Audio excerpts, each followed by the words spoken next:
Oke, terima kasih Pak Karel. Ya, sama-sama. I want to take some short video to just highlight what we have discussed today. Could you introduce yourself first so that we can know who you are? Ya, nama saya Petrus Karel saya, tapi saya dari KSPN sebagai Wakil Presiden. Okay, thank you very much. So, how do you think, how can the ILO Social Security Minimum Standard Convention help Indonesia to improve social security standards in Indonesia? What's your view? Ya, yang pertama saya melihat bahwa untuk bisa meningkatkan yang ada di Indonesia ini sebenarnya undang-undangnya, peraturannya memang harus ada perubahan. Dan juga masalah sosialisasi tentang kepada masyarakat pekerja khususnya, supaya dia bisa memahami dulu tentang apa yang harus dilakukan ini, supaya dia juga tidak merasa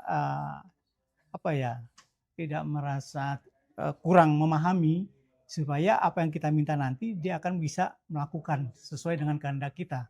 Karena persoalannya sekarang ini bahwa pemerintah ini kan sosialisasinya agak kurang, sehingga kami ini pun juga di tingkat pusat, organisasi ini pun juga sebenarnya juga bagaimana kita mensosialisasikan yang di bawah, sedang kita juga tidak begitu memahami. Tapi seperti apa yang disampaikan pada kondisi sekarang yang diadakan oleh ILO ini pada saat ini, mungkin kami bisa menyampaikan yang kami tidak tahu sekarang kami pahami dan kami bisa sampaikan. Nah, disitulah mungkin pekerja bisa menerima apa kalau nanti ada kenaikan, ada untuk peningkatan ini, mereka sebenarnya tidak ada persoalan lagi di kemudian hari. Yeah, okay. So one more question, Pak. What are the major problems in Indonesia on Jamsos or Bansos? What are the most important issues that trade unions are demanding now? Ya, bansos sebenarnya kita tidak menginginkan itu sebenarnya sikap pekerja ini gitu ya. Karena kalau memang kelihatan saya dari jaminan sosial yang ada di Indonesia ini, tinggal bagaimana mereka ini pertama sekali saya perhatiin sih sebenarnya problemnya itu tentang masalah kondisi kita, upahnya memang masih sangat rendah. Upahnya itu masih sangat rendah gitu loh. Sehingga kan sekarang ini kan pemerintah membantu untuk masalah bansos misalnya istilahnya itu kan. Ya, tapi ini kan tidak sampai berlanjutan gitu, hanya pada sesaat saja gitu loh. Dan kita inginkan sebenarnya kan apa sih pekerja ini, kita ini pertama pengangguran kan tinggi. Kita minta bukan masalah bansosnya, kita inginkan lapangan kerjanya. Supaya kita ini tidak terlalu terlalu rendah kita kalau dikasih terus bansos. Jadi pikiran kita nggak perlu kerja aja, jadi kita terlalu malas nantinya. Tapi kita diminta kita lapangan kerjanya itu yang dibuat oleh pemerintah gitu. Supaya apa yang baik di Jamsos maupun bansos kita sebenarnya nggak butuh lah sebenarnya, karena itu hanya sesaat gitu. Sehingga ya, supaya kita ada pemikiran bahwa enggak, gue mau kerja, bukan itu yang dibutuhkan, tapi saya butuh lapangan kerjanya pemerintah ini gitu. Jamsos juga kalau memangnya kita sudah butuh kerja ini bisa berjalan, saya pikir juga itu juga bisa lebih baik lagi sebenarnya pada saat yang sekarang ini, bisa lebih meningkat lagi. Kembali kepada goodwill pemerintah, keinginan pemerintah mau nggak berbuat untuk baik untuk masyarakat kerjanya, supaya yang tadi bilang bansos tadi, yang sekarang mungkin upah sekarang dikasih kan bantuan hanya 2 bulan. Buat apa? Itu kan juga hanya sesaat gitu. Tapi bukan itu butuh kita, tapi butuh kita lapangan kerja. Itu yang kita tuju sebenarnya, supaya kita mendapat gaji yang benar-benar untuk lanjutan hidup ini. Okay, I fully agree with you.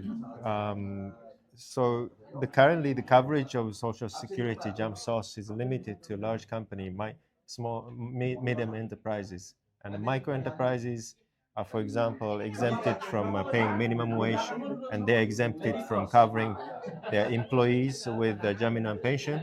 And for us, this is a limitation of the Jamsos system here. Would you agree with that? And what would be the next step forward to improve this system in your view? This is the last question, Pak. Ya, sebenarnya dalam eh, peraturannya pemerintah sih sudah ada sebenarnya, saya lupa nomor kebanyakan, tapi ada. Itu sebenarnya diwajibkan UMKM itu. Cuma persoalannya tadi pengawasan dan penegakan hukumnya, sehingga nah tadi termasuk juga sosialisasi tadi saya pikir juga kepada mereka nih, mereka masih ada nggak sih aturannya untuk saya bisa bertanggung jawab untuk itu.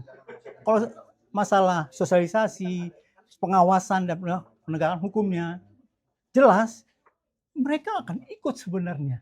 Ini kan bagaimana tadi saya bilang, pemerintah ini banyak kekurangannya dalam hal pengawasan tadi dengan penegakan hukumnya. Dan tadi pertama sosialisasi sudah pastilah, ya semuanya harus. Kalau kita mau meningkatkan tentang masalah Jamsos ini, terutama untuk pensiun, mereka ingin sebenarnya. Cuma mereka tidak punya pensiun dia tahu, tapi untuk apa sih yang ini. Nah tadi sosialisasi dan pengawasan tentang masalah aturan sudah ada. Tapi kenapa pengawas juga tidak, ini loh, Anda harus ikut ini. Gitu. Jadi kelemahan kita memang tadi dari pengawasan dan penegakan hukumnya yang nggak berjalan dengan baik. Gitu loh. Sekarang kita lihat di sini posisi Indonesia ini ada formal dan juga informal. Informal banyak, gitu loh. Ya, ini kan semestinya mereka juga direkrut, gitu loh, supaya kekuatan dana yang ada di Jamsos untuk pensiun ini, kekuatan kita dananya ada, gitu loh. Cuman tadi saya bilang ini mereka kurang memahami, pengawasan juga dia jalan lemah lah. Jadi kepatuhan daripada perusahaan-perusahaan ini ya anggap biasa saja, karena memang kan juga tidak memahami betul, penegasan dan pengawasan juga nggak jelas. Sehingga mereka cuma biasa aja, nggak perlu ngapain saya ini. Oke, terima kasih. Terima kasih. Thank you. Terima kasih sama-sama.